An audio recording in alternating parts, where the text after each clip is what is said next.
We are going to go over the Hollywood Reporter article that he participated in. Actually, the entire family, KC, Shannon, and John Amos himself. They all participated in it. Have you heard of this story, this Hollywood Reporter? Because the crazy part is because it's been a couple weeks now that this article's been out, and I was expecting to start seeing. I haven't seen anyone talking about it, but I would be surprised if it just, I don't know. I would think I would have saw something now, but I haven't seen anyone talking about this. So let me know, have you read or seen the Hollywood Reporter article that we're about to read from November the 10th about the Amos family? So I'm not reading that. Now that kind of stuff will potentially cause me to have to call my attorney. So anyway, the article is titled "John Amos and Family at War with Itself." Now, KC tried to be at war with me, but his real war is with his own family. Says the acrimonious battle between the children of the 83-year-old Good Times legend as they fight over his care, his legacy, and his love. Says in July, the TV legend John Amos, 53-year-old son KC, ended up in a New Jersey jail after his 57-year-old sister Shannon claimed that KC had sent her terroristic threats over text message that made her believe that her life was in danger. According to the police report, these included a photo of a rifle with a caption explaining that it can clean a turkey from 3 football fields away. So he sent a text message to his sister with him pictured with a rifle saying it can clean a turkey out from 3 football fields away. I don't know what she was supposed to think of that. So this was the latest in a series of sensational headline-grabbing episodes involving the siblings this year. They've been locked in a bitter dispute over their father's care, with the accusation of elder abuse slung in each other's direction.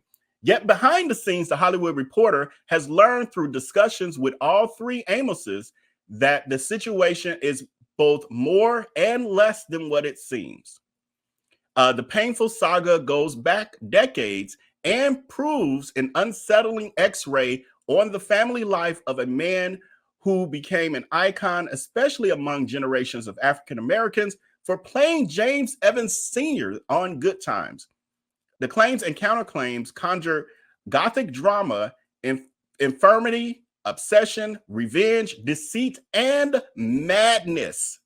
Y'all want to wonder what side the madness come from? Y'all want to wonder who they referring to when they talk about madness? This is the Hollywood Reporter saying this. Their words, not mine. Says each of the kids, KC, a music video director and editor, Shannon, entertainment executive turned medicine healer, believe that they're innocent and the other is nefarious. Their 83-year-old father, who has in the past toggled his trust between his offspring while making clear he loves both of them, detests that his family life has become gossip fodder. He's quoted as saying, whatever we're going through is our business, not the business of the public. It's true. He says, yet the warring siblings, in their attempts to vanish each other, have shown a common willingness to trump that desire for privacy by leveraging social media platforms, and in their dealings with the Hollywood Reporter by putting forward confidential documents to press their respective cases, even if it might undercut or embarrass their father. So what they're saying in this is that they both basically use this platform to prove their cases against. So basically they was using, this is the reporter basically saying that they're using this Hollywood Reporter article as if it's like a court of law. We about to prove our case. So they said for all of their differences, KC and Shannon understand the value of storytelling. This is saying they're both really good at storytelling. Says their father impressed upon them that if they must work in Hollywood, they should stay away from acting and instead pursue behind the scenes careers where they might be the ones making the true creative decisions and determining and framing the narrative of the vision. Says in this battle, they are pitching 70s sitcom star in trouble when his bipolar, drug-addicted son exploits him on TikTok and his shaman daughter comes to the rescue. Now, this is, again, the Hollywood Reporter. I am reading verbatim. Casey, that means these ain't my words. These are my researched words. In this battle, they are pitching a 70s sitcom star in trouble when his bipolar, drug-addicted son exploits him on TikTok and his shaman daughter comes to the rescue. Look like you might need to get in their DMs is what it sounds like, and get on their Facebook pages and troll them. Troll this reporter. He straight up called you a drug-addicted son. Well, I'm sorry. No, a bipolar drug-addicted son is what he says in this article. That's what the reporter, Gary Baum from the Hollywood Reporter. Thank you for your work, sir. Or thank you for your work, person, because I don't want to misgender nobody. So they go on to say, Shannon says, that's what it looks like. It's crazy. For his part, KC, invoking and appropriating his father's most prestigious starring role as an enslaved protagonist of Roots, notes that his several-day stay in the New Jersey jail that resulted from his sister's accusations, he says, it's true false imprisonment. I became Kenta Kunte. So from the, just in case you're a little lost, from him sending his sister the text message, a picture via text of him standing there with a rifle saying that it could clear a turkey out from 3 football fields away. She then said, this is a threat. She, contacts the authorities. They go pick him up. They arrest him. He spends days in jail. Wondering why it was so many days in jail, but that's a whole nother story. Spends days in jail. And he then says it was true false imprisonment. He became Kunta Kinte. So the article goes on to say, since earlier this year, John Amos has been traveling the country with KC on TikTok.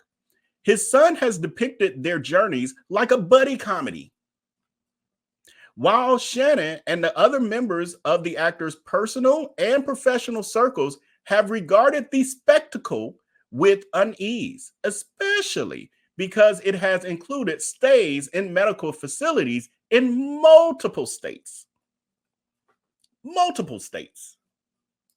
Again, I'm just reading. I'm just researching.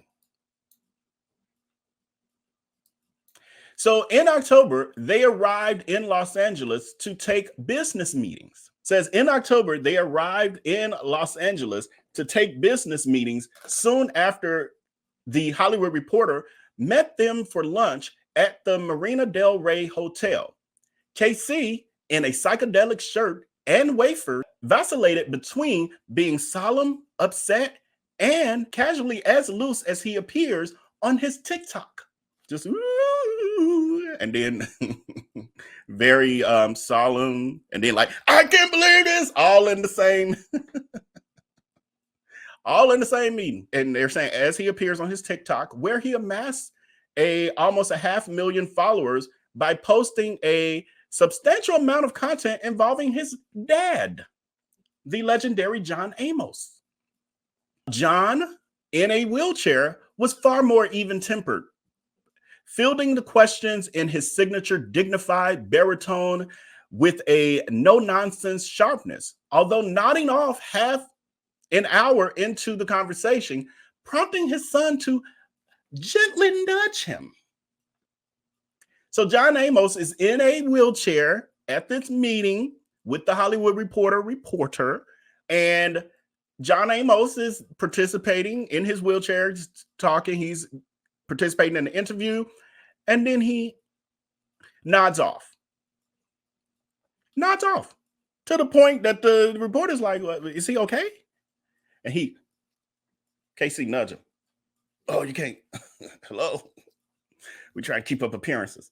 So they said that although he nodded off half an hour into the conversation, prompting his son to gently nudge him, he asked about his health, and John replied, I'm feeling pretty darn good for an 83-year-old. And they said later in the month, a photo shoot for this story was canceled after he was admitted to Cedars-Sinai for what KC described as fluid retention issues. Mr. Amos, John Amos, could not even fulfill the full interview, the fullness of this article by being able to participate in the photo shoot that they were going to do for this. Instead, they just inserted a bunch of older pictures, like, you know, stuff I'm popping up here. There were supposed to be a new photos recent for this. They couldn't take them because John Amos was too sick to do all of that. So KC described it as fluid retention issues. However, Shannon contends this has to do with John's heart and is evident of her brother's alleged neglect. So she's saying, this is what I'm telling y'all about. This is exactly what I'm talking about. The father and son were intent on making several things clear. They've been immensely enjoying their time together, bonding over their love of the Grateful Dead and the ongoing filming of a full-length documentary about John titled America's Dad, which KC is directing. They hoped to soon close on an oceanfront property in Jamaica. They hope to soon close on an oceanfront property in Jamaica, which would serve as a sort of home base, although John, who reprised his role as Cleo McDowell in the 2021 sequel of Coming to America, had no plans to stop booking acting gigs in his 9th decade. He was quoted as saying, to spend the rest of my life sitting there contemplating the waves, not when there's so many stories to tell. I don't know. I got to work on his voice. That just started doing that. Anyway, they didn't see the fuss that some of those close to them had made about recent TikToks being too silly or debasing or just generally cheapening John's stature. All of the things that I thought as I watched them when I first heard that this was even happening, and I was cringing. And I was like, he don't even look comfortable. And doing the TikTok song stuff. What? Huh? He don't care about that. And some of y'all, oh, they so close. No, he love his daddy. They always together. I love it. I watch it. It's like, something ain't right about that. It didn't feel right instantly for me.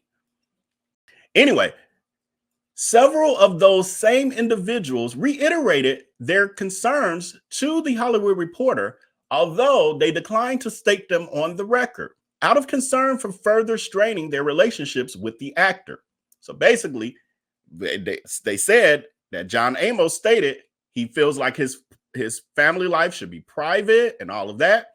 So these extended, people close to him, family members, etc., like, well, we ain't gonna be going on the record saying nothing because we ain't trying to piss him off no more than he's probably already pissed off with this whole thing. We ain't trying to get cut off completely from being in his life. So they said the duo saw them as lighthearted vignettes rifled on an old Three Stooges skit, lip syncing to McFarlane's and Whitehead's Ain't No Stopping Us Now. I ain't seen that one. And I think did y'all might know, did they do Don't Worry, Be Happy? I feel like for some reason, I saw them doing that one too. And didn't mind the perks of being influencers. There are perks to being an influencer. KC was quoted as saying, a gentleman sent us a $1,700 walker. And he also said, we've been offered top of the line jacuzzis and top of the line lounge chairs. This sounds like stuff people was offering to your daddy. A walker, you don't need no walker. So the walker was for the daddy, $1,700, and I'm sure the jacuzzi was as well, just because they want in a lounge chair. All these things sound like things that would appeal to an 80-year-old. not to a 53-year-old who acts like a teenager. So they said that they'd abandoned the rural high-altitude town in Colorado, where John has been living since 2018. For one, the thin air was contributing to his respiratory challenges. For another, they'd become convinced that he'd been a victim of financial predation by a group of people he knew there. Who's these group of people? Who do you people? Who do you people, Hoppo? I think the call is coming from within the house. He says, they went on to say, when together, there was minimum daylight between them regarding Shannon. KC noted that Shannon had been he quoted, a bully to him since they were children, but declined to otherwise speak ill of her. That was interesting. Closing out this poll, have you read this Hollywood Reporter story? 87% of you had not read it. 13% have. That I'm like, I think nobody saw this. I think everybody was missing it. And KC, thank you so much for bringing us to my attention, because the truth is, I probably would have missed it. We probably wouldn't have this video had you not tap me on the shoulder. I appreciate it. Or in my DMs and my other platforms. Thank you. Okay, next question. Do you think that this is just sibling rivalry between Shannon and KC? Or do you feel like there's more to this? Anyway, John ascribed their dynamic, meaning KC and Shannon's dynamic, to sibling rivalry. He says, I love my daughter. She is very bright, he said.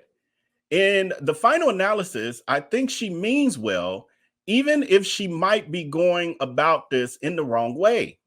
He noted that there are often differences between family members. Most times it's less than what's been going on here. I think we all agree with that. Afterwards, however, KC sent that. Now, after this interview, they're saying KC sent the Hollywood Reporter an unsolicited video clip of John speaking to Shannon while seated on a hotel room toilet, and the camera was surreptitiously recording through the crack in the doorway, as well as the audio of an hours-long June 2023 call between his father and lawyers, in which the actor missed no words about his daughter. So first part is, they saying, like, we did the interview, they said the kind of impartial things about about Shannon, but then after KC gets home and he like, I'm finna send y'all all this stuff. He sends them, without them asking for anything, an unsolicited clip of him recording his dad while his dad was on the toilet. He got the bathroom door cracked and he got his phone stuck up in the doorway, recording his father talking about Shannon. Then he also sent them, and I don't have that one. Even if I had that one, we weren't gonna play that one. But I don't have that one. But I do have also the clip that we've played before over here in those other the other times we've covered this, of him having his dad on the phone, supposedly talking to an attorney. So this is, I don't know if this is the same exact clip they're talking about. Well, he said it was over an hour long. This is what I'm about to play, is what KC posted to all his social medias, proving that his sister was a fraud and and she was really the one after his father's money and doing horrible things to him, all this stuff. I hope this plays right away. If not, I'll pull it in again. But let's see if this will play. So this is what KC, this is what you posted on social media. So it's not copyright infringement. Well, just tell me what the issue is, what problems you're experiencing legally, and what you would like us to do for you. And then I can tell you what we can do, what we can't do, and how long it'll take or how short it'll take. Okay. I'm an 83-year-old man, and I have 2 children. My son is here with me in the hospital in Memphis. He's at my bedside, and I'm not in the hospital as a result of anything that happened recently, other than the fact that about a month ago I was hospitalized because I was suffering from water retention, and a couple of other issues, all of which have been corrected or at least addressed. I'm very capable and I'm very confident. So we're gonna do a little commentary. I know how to work I know what I got to do over here. Just enjoy the show. But anyway, so that is he looking in the camera? KC looking in the camera. So this is, again, he has gone to his father's, the father's in the hospital. This was around the time that he had the water retention supposedly in the lower part of his body. He was admitted into the hospital, I think, while they were traveling somewhere. They wasn't even in their home state. And then all of a sudden this pops up on social media with him calling the attorney and Mr. Amos, John Amos, talking to him and telling him that Shannon is the problem. And the doctors that I have here and the medical staff that my son has assembled around me, so I feel really good about that. My main issues are that I feel that I was, prior to entering the hospital, I had some ongoing issues with my daughter, who I feel has taken advantage of me, and she would be the primary suspect, if you would. I don't know if that's the right term to use or not, but she's the one that I would attribute my elderly abuse to, and it's definitely a case of elderly abuse because, as I said... Well, just... Okay, we got through that. So this was the video that KC sent, well, one of, because remember the first one was him filming his dad while the dad was on the toilet talking about Shannon, whatever he was saying in there. And then he also sent this one, like, see y'all, I'm not the problem, she's the problem. So he said in it, this is John Amos saying, I have reason to believe that I've been taken advantage of financially, emotionally, and in every way that you can imagine as an elder. And I attribute most of this maltreatment to my daughter, Shannon Amos, who is estranged from me. He said, adding that he is aware of her efforts to falsely vilify KC. Now, that was what he was saying in the video we just watched. So he goes on to say the aspersions that she cast on my son are lies, and we've got to combat that. We can't just sit back and be passive, want to stop it, nip it in the bud. So Shannon rejects these accusations, saying that my brother has been brainwashing him. John's goddaughter, Amy Gooding, who spoke with him shortly after KC's first circulated a clip of the call this past summer, said the actor claimed no recollection of speaking so vehemently against Shannon. So when a relative, his goddaughter, got involved and talked to John Amos later, after all of that, she said he said he don't even have no recollection of any of that happening at all. He didn't even remember it. So Shannon and KC are John's only children from his first marriage to Noni Mickelson, who he met in Colorado State University. And Noni was white and Jewish from a small town in Iowa who'd majored in fine arts. They were wed in 1965, 2 years before the Supreme Court's landmark Loving decision, which ruled against laws banning interracial marriage. After graduation, the couple moved to John's native New Jersey and earned their living as social workers. An artist and free spirit, Noni encouraged her husband's performing aspirations when his first dream of playing pro football floundered. He broke into the Greenwich Village stand-up scene and then a more lucrative in the entertainment industry. Being an artist herself, she understood this is what John Amos was quoted as saying. He was quoted as saying, being an artist himself, she understood my reluctance to accept a 9-to-5 world. So Noni moved with the young Shannon to Los Angeles as John booked TV commercials and then 1-2 punch of sitcoms that would make him a household name. He was the weatherman, Gordie Howard, on the Mary Tyler Moore Show. And then it was followed by the iconic James Evans Sr.'s role on Good Times, the father of Good Times. So the article goes on to say the Amoses raised their kids in Sylmore on a property featuring horses.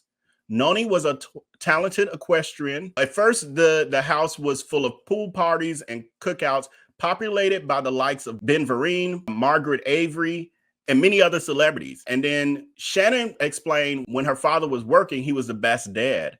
And when he wasn't, he spiraled into rages. She explained that she remembers him self-medicating for old football injuries, as well as emotional pain throughout her childhood by smoking cannabis and ingesting Vicodin, Valium, and oxycodone. She also said Casey was too young to remember any of that. Shannon was 9 years old when her parents separated. She recalls her mom losing hair, weight, and she said even maybe her sanity. She says, I think my mom had a nervous breakdown. KC, intelligent and introverted, sensitive and skinny, retreated around his larger-than-life, largely absent dad, who moved in with his second wife. Okay, this is his second wife. His second wife, actress Lillian Lehman from LA Law and General Hospital. The stronger-willed Shannon said that John could be playful, funny, and supportive, as well as threatening and even brutal. She remembers receiving a black eye on her 13th birthday after telling him that he was violating Noni's restraining order by appearing on her property. In response, John said to this, "It's not in my DNA to disrespect women." So when he was asked about his daughter's accusations, he said that it was not in his DNA to disrespect women. So the poll question I'm closing out is this just sibling rivalry between Shannon and KC? 52% of you say no. 47% of you say yes. So then that causes the next question, which is, do you believe Shannon's story about her father and do you believe her story about her father? Everything she just said there, everything from the being temperamental and the physical abuse and the, I guess, emotional abuse as well that went with that. He is saying that is not in his DNA to disrespect women. So the article goes on to say racism has been a constant burden during John's and Noni's marriage. She didn't really see the world in black and white, and she was very naive, Shannon said. So she even said her own mama didn't recognize that racism existed, all that stuff. So for John, who has spoken privately as well as publicly about his frustrations with the characterization of African-American life on Good Times, he was written off the show after its third season.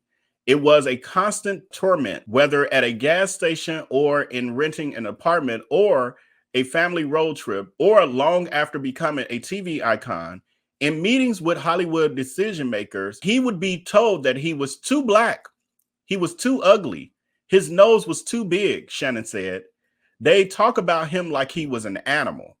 Even though he'd been in like 70 projects, he'd still be asked to read. He'd be so upset. So she's saying his white peers who had the same level of experience and accolades, etc., would just be called in for jobs at that point. They didn't have to audition, but they were still making him audition even that far into his career.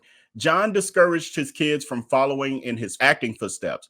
When they persisted in showing interest in the business, he guided them behind the scenes where he believed they could attain and wield power. KC had a promising start as a director, landing a Grammy nomination for Best Long-Form Music Video for Jane McMurtry's Where'd You Hide the Body in 1996, and then seeing a short earn honorable mention in the 1997 Sundance Film Festival. He went on to develop a career in music videos for artists like Mac 10, Lil Wayne, Rick Ross, Fat Joe, and Big Pun. See, I didn't know he had any accolades like that. So congratulations, Casey. It was not all for naught.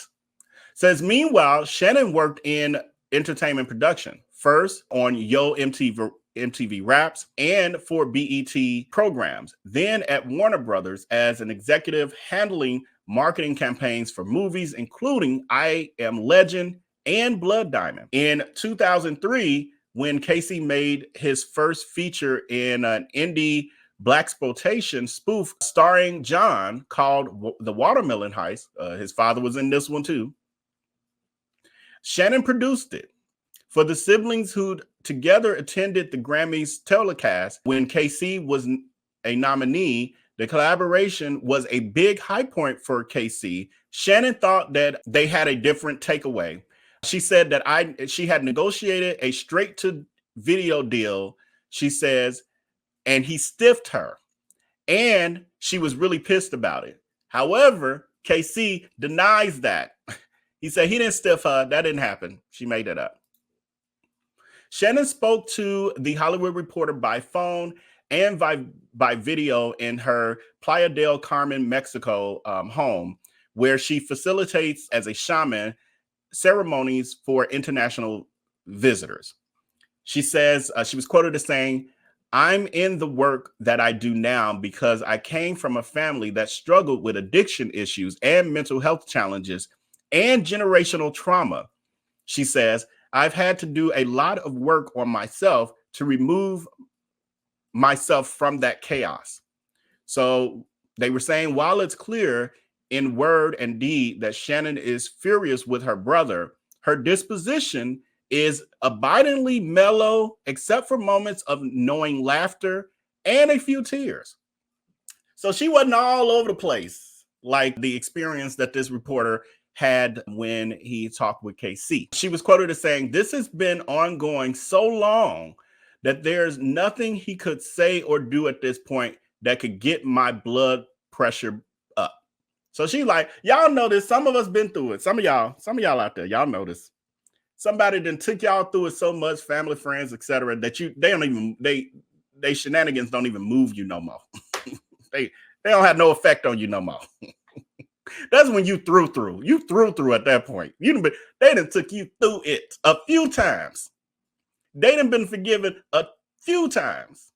And you's like, not only am I gonna just where I ain't finna worry about no forgiveness. We're just gonna part ways completely, forever. Forever, ever? Forever, ever. That's how through she is. So she adds that she helped by her family's support system, as well as meditation, yoga, microdosing, and holding the space for other people, and her regular visits to the ocean. Shannon says she supplied extensive documentation to law enforcement agencies in Colorado and New Jersey to investigate her claims of elder abuse, and that over time, he consolidated authority over his father's affairs, as well as isolating him from members of his inner circle. So she was quoted as saying, "This has not only affected me, but his grandchildren, his nieces, people he's worked with, and friends he had for decades." She contends that her brother has impersonated John in communications, disregarding his medical needs, mishandling his finances, and exploiting and eroding his legacy, all of which KC rejects. He's like, that ain't true, ain't none of that true. Says Shannon presented copious materials to The Hollywood Reporter in her attempt to substantiate her position, including the assertion that while her father can appear acute in a span of an interview, it doesn't capture what she and others close to him believe has been a diminishing day-to-day capacity. As evidence, she made available a 2016 hospital record in which a doctor made a preliminary assessment that John might have dementia. Ain't that a violation of HIPAA? I think that's a violation of HIPAA. Well, she's not an employee, so I guess that's a different. Anyway, yes. So, and I got more on that too. I got a personal story now. It's coming up. Shannon asserts, "I do not want control of my father. I want a conservator." And John Amos later responded through a publicist and said, well, didn't she say that he also is known to impersonate? Allegedly. So allegedly, John later responded through his publicist, and he says, "I have never had any issues with my faculties during my speaking, writing, communications, work, and living as a whole person with comprehension. I'm working and living as a whole person with comprehension of my surroundings. That's what John Amos allegedly replied. Closing out this poll, do you believe Shannon's story? 71% of you do believe her story. 29% of you do not in some capacity. She then explains why she left the entertainment industry and became a healer after a transformative experience involving her mother, which shadows and informs her current situation. In 1996, Noni, who was her mother, who'd long since remarried a Disney special effects engineer and settled into a peaceful life on a ranch north of Los Angeles in Santa Clarita, became blind and quadriplegic after a routine hysterectomy that went awry, resulting in an aneurysm, then a stroke. That's sad. Her second husband, who successfully sued for malpractice, became a devoted caregiver. However, in 2005, he died from pancreatic cancer. So she goes on to say, Shannon is quoted as saying, I think he died from the stress. One of my saddest moments was taking my mother to the hospital to take him off life support. She cried for days. She asked me at one point to put a plastic bag over her head. The siblings sharply disagree, however, on how to handle their widowed mother's care. Shannon, who by then was a single mother, wanted to care for her mom in Atlanta, where she said she was considering taking a job. KC, who was divorced and without any children, wished to retrofit a property where he lived in the Woodland Hills area at the western edge of the San Fernandino Valley. Each of the proposed arrangements would be made possible by Noni's malpractice settlement terms, paid monthly, as well as her own estate assets. So there was money that came with caring for the mother. She got monthly money as well as she had an estate, money, value of her estate. So after a protracted tug of war, KC prevailed. Shannon contends that her brother skimped on her mother's care, declining to hire overnight attendants, even while he regularly left home in the evenings. She would say that she would call out and nobody would, her mother would say that she would call out when she needed something, nobody would respond. Shannon also asserts that KC misappropriated his mother's funds to help his low-budget films, as well as for property renovations beyond the scope of what his mother needed, including a swimming pool with a grotto and a slide system. All claims KC dismisses. So Shannon saying he did a bunch of stuff he didn't even need to do, but he using that money to finance his movie dreams, and he put a pool in the yard for his quadriplegic mom, and it had a grotto and a slide. What's she gonna do with any of that? Shannon says her extensive outreach to police and adult protective services proved fruitless. She was quoted as saying, the challenge I had was I could not show enough of a paper trail. She shared with the Hollywood Reporter a record of a May 2021 conversation with her father in which he claimed he confronted KC about his son's misuses of his wife's funds. By John's accounting, his son admitted to the misdeed, which Shannon said blew her away. This is what I need to show y'all. So this is, we do have, and in my previous video, I actually showed these images before, but we actually have photos of their mom under Casey's care, allegedly. So this here is the photos. I don't know who released these, but I've had, like I said, these were in my previous video, so I can't even remember where I got them from. But that's allegedly his mom as she was bedridden, and because she was not getting care and having, being turned and getting the care that she needs to keep her body mobile. When someone is paralyzed, you're supposed to still move their body and stuff. And so that's what ended up happening. And so that's what you're looking at, the condition of her body from what they're alleging was neglect. Yeah, range of motion. Thank y'all, because my brain is just shutting down. If I don't have the words in front of me, I don't even know what I'm saying no more. Yeah, so very sad, as Sabrina is saying, very sad. So I ain't gonna keep that up there too long because it's depressing. So after Noni died, their mom, in 2016, Shannon quit her Hollywood job and bought a one-way ticket to Bali. She started embarking on a year-long off-the-grid trip that led her to a professional shift. She contends that Noni's passing marked a consequential transition for KC as well.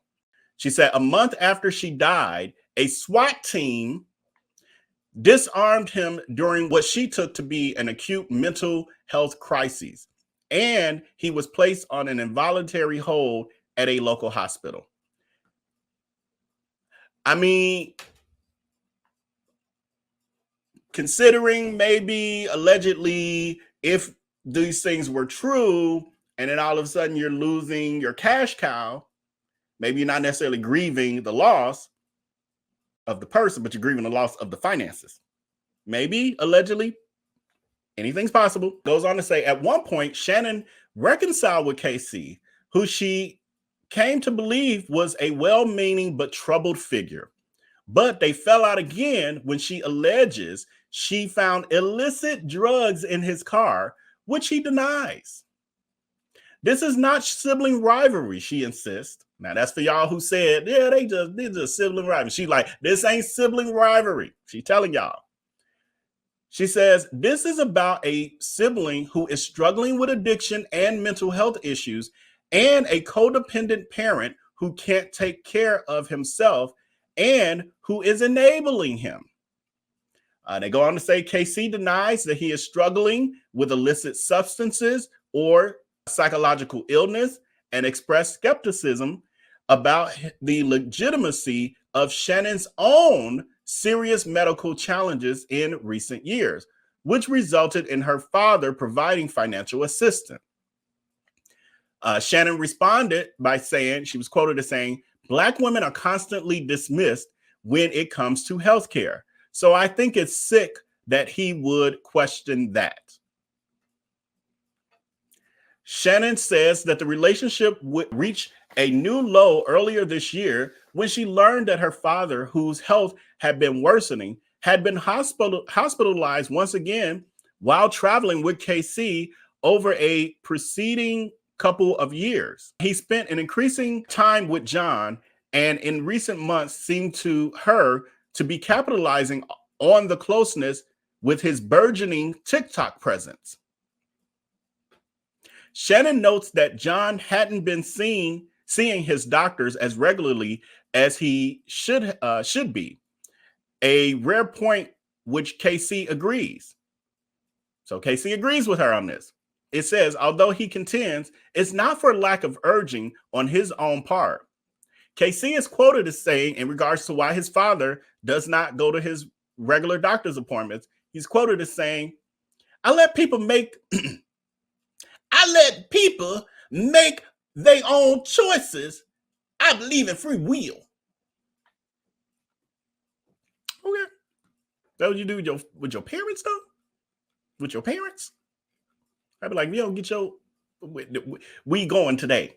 This is your appointment. This is the one you got to go. You ain't got no choice. No, your parents get older, the roles reverse. So I told y'all I have a personal story to tell here as well. Well, no, I told y'all, I gave y'all the story time. That was what we opened with. We got another story. So, you know, our people are wide and vast and all over the place. And so one of our people, this is back in July 20th, I get a mysterious email from one of our people who had a story to tell in regards to this.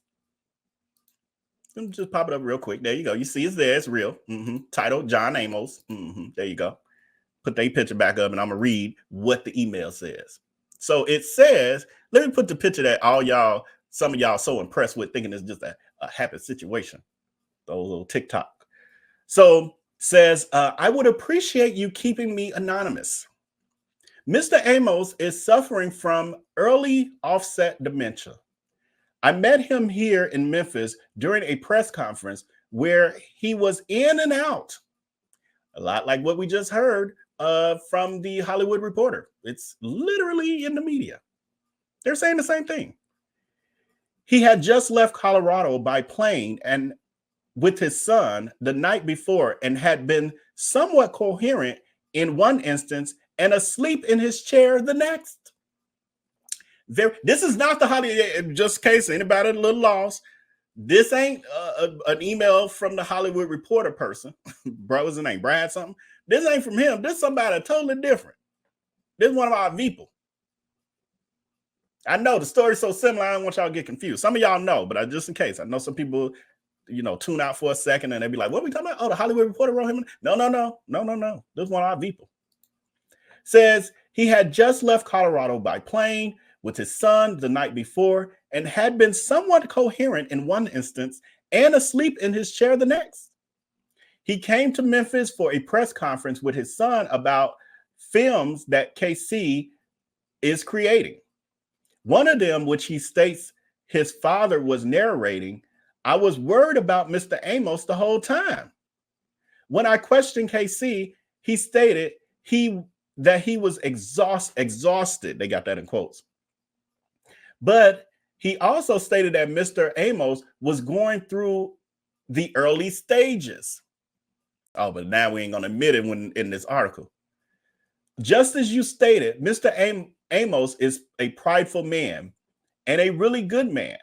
And yes, I truly believe that his son is exploiting him. So this was one of our people responding to, I don't know, one of the videos I did. And they said their own personal story.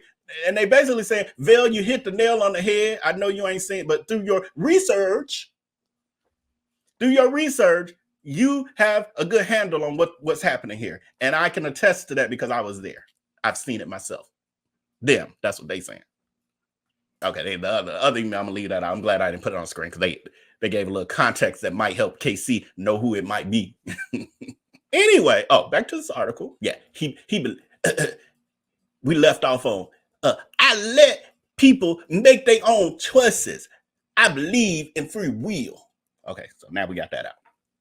So they go on to say that by June, Shannon had went public with the GoFundMe. So this is when it kind of hit most of our radar. I know for me, that's when they got on my radar. This whole thing, I ain't know kid. I ain't know nothing about his personal life, which is the way he wanted to keep it. Thanks to them, that's no longer the case.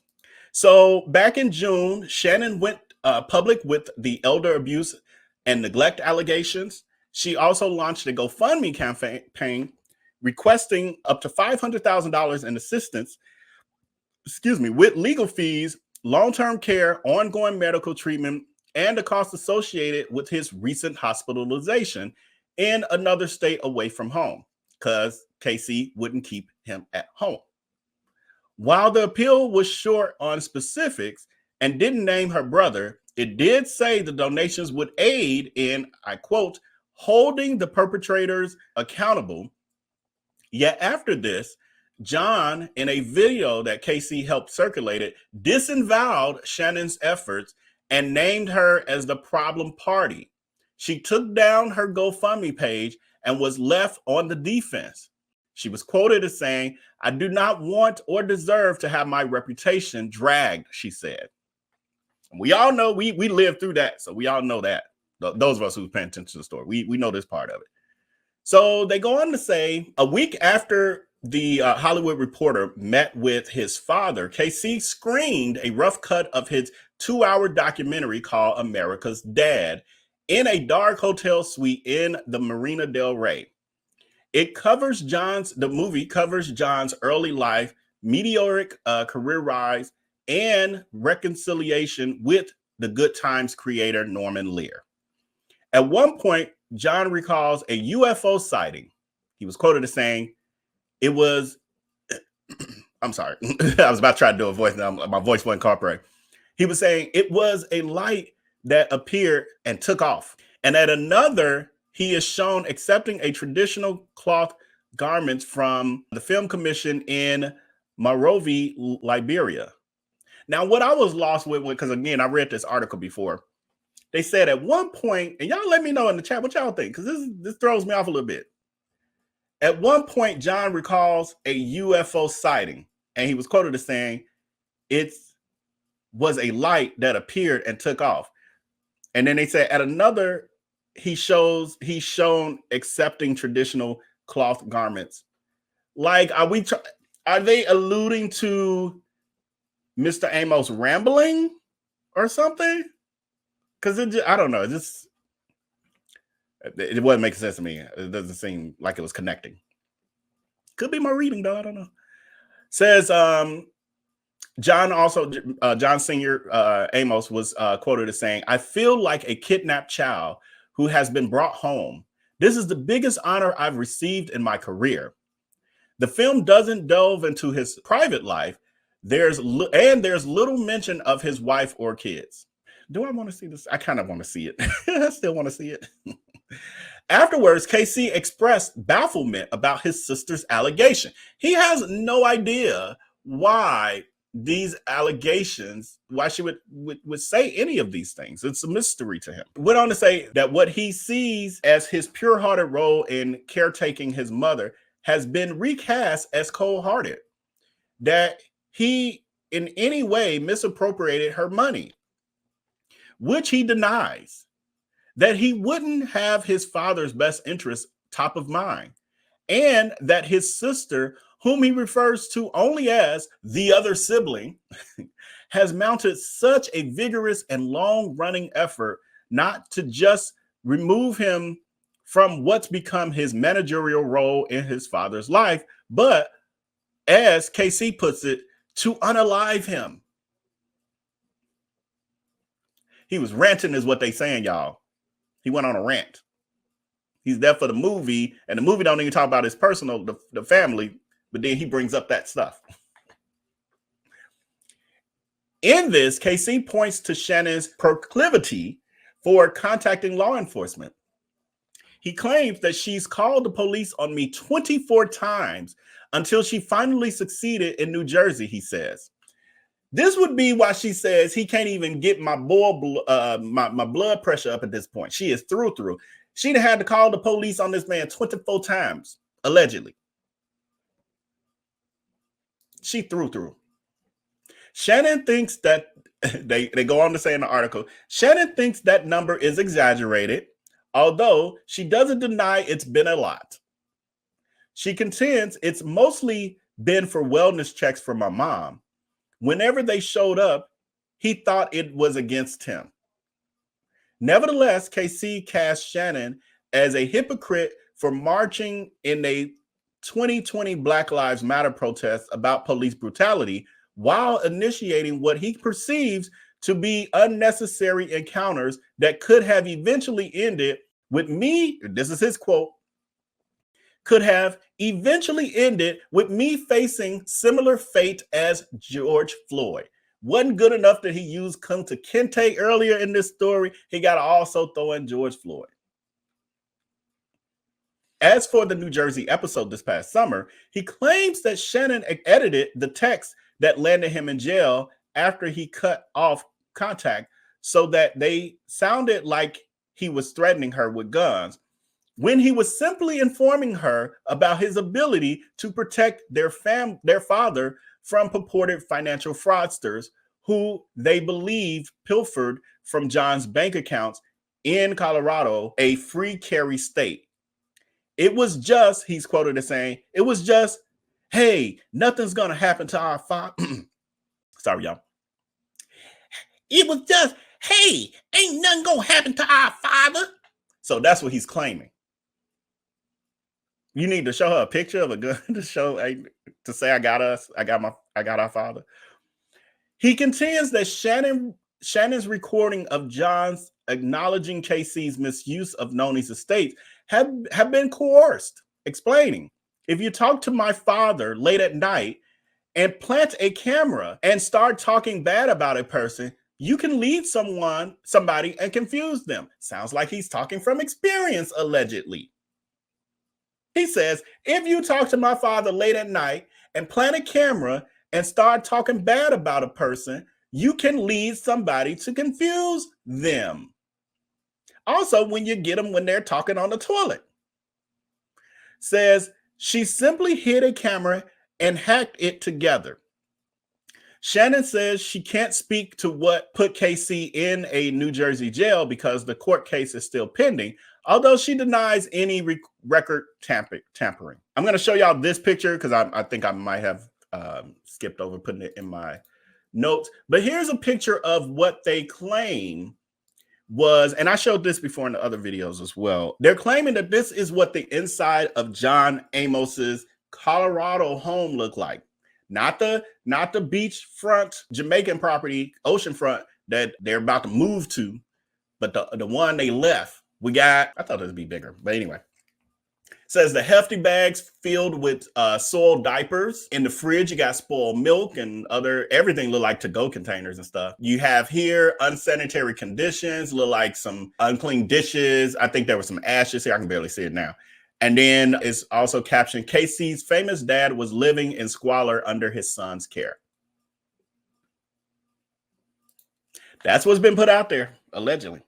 So next we move into what was Shannon's recording of, this is what Shannon claims, this is her recording her father talking about the situation. This is a couple minutes. I forgot how long, but like, I don't know, 2-3 minutes. No, about 3-4 minutes.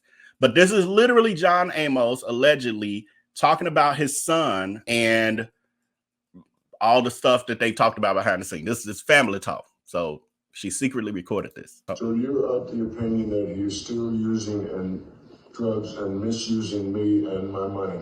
Is that what you're saying? Yes. Is that what the essence of this is? Yes. Okay. Then he needs to be confronted. We need to find out the truth because all of us are laboring under the assumption that he is, and it may be justified. It may be the case. Let's determine if that is the case. Let's sit down as a family, get face to face, and let him off. And if he cries or curls up or don't want to meet with you or don't want to see you, and he doesn't, that's clear. He's hid in the back of the car rather than let his presence be known the other day when we came up here looking for whatever it was I needed. So that's got to be dealt with. This issue has got to be dealt with. Because there's no sense in you making plans to try and leave something for Jazz and Kiera if he's got plans to spend it all on himself and drugs and whatever else it is he's buying. That needs to be confirmed. And the confirmation would be best done by a doctor. Yes, he has cocaine in his system. Yes, he's using. I see evidence of habitual use. And then that's it. I'm through with it. It's got to be in the hands of professionals. Because I saw him admit that he had misused your mother's money and her estate planning for his own benefit, buying this and that and whatever else he was buying. So he admitted it finally. I asked him one day, I said, did you misuse your mother's money? That's what you're being accused of. He dropped his head. He said, yes, I was. I thought that was the end of it in terms of misusing her money, that everybody was aware and that steps had been taken to stop him from doing that, however he was doing it. Now I'm being told, no, he hasn't stopped. He's still misusing it, still misusing drugs, misusing your money now. And the only way to stop it is to have a confrontation. I'm not going to bring no priest in and pray and all of that.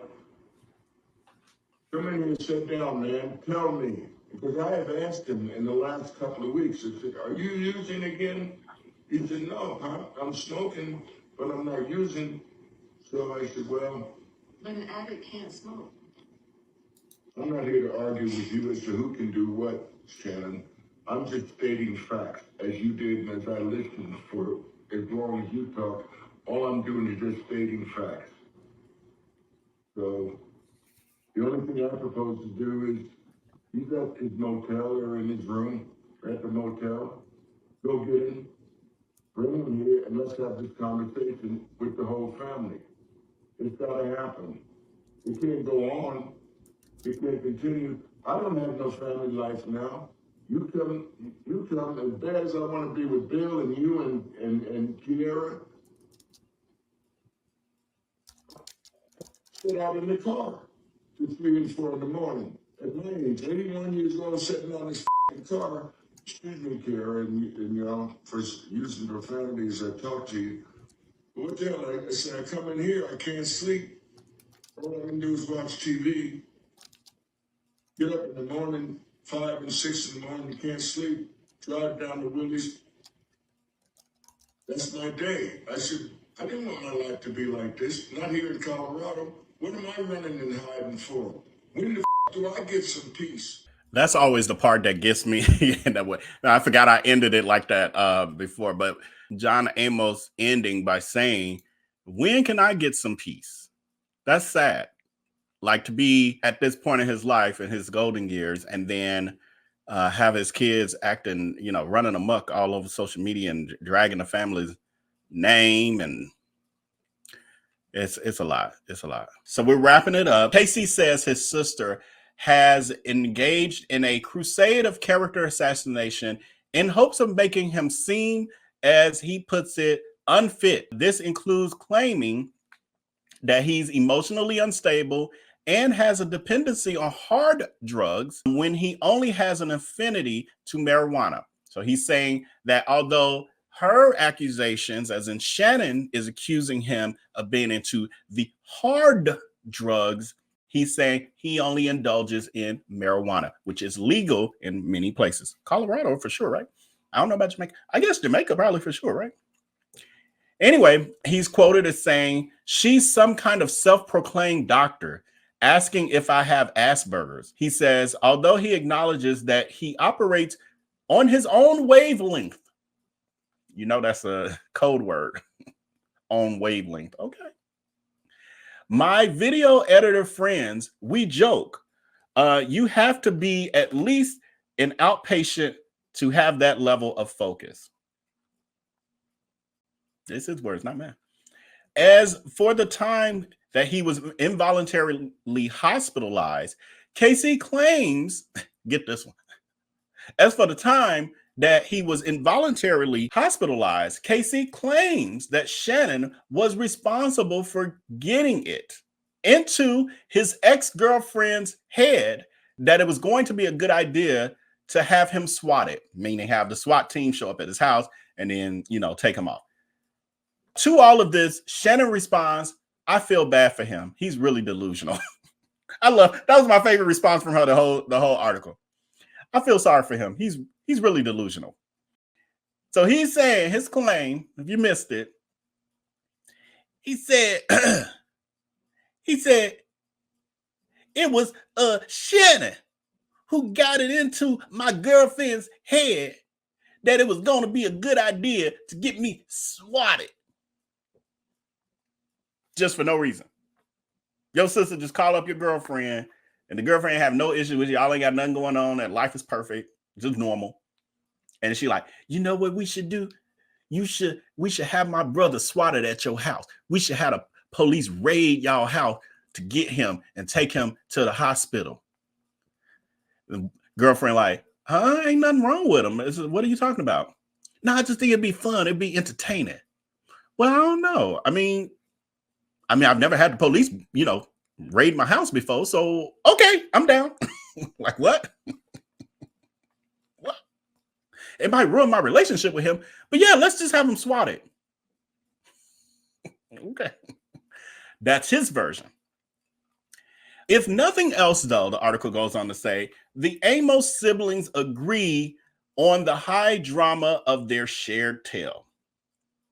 Shannon says, my family story is such a movie. It is. Because I literally am exhausted because I feel like I just read an entire script of a movie. I feel like it. I do. I'm ready to get off here. So considering how he incorporated the latest chapter of John's life into the final cut of America's Dead, explained that John has this proud trunk growing and then this other limb that is gnarly. John is, by contrast, resistant to directing or addressing his personal affairs, but he'll allow that the challenges he privately faced as a father over the years since he played James Evans Sr. have deepened his capacity as an actor. He's quoted as saying, "Every life experience I've had, the good, the horrible, has changed me for the better." That's good. That's true. That's true for all of us. That is true for all of us. So with this, we are going to move into what you good folks have to say about this, and then we're gonna close it on that. How long have we been on here? I lost. Okay, it ain't that bad. I've been on for 4-5 hours, and I'm sitting here like this 2 hours has felt like 5 hours. I'm like, what? Laura Winslow says a bad movie. Right. Exactly.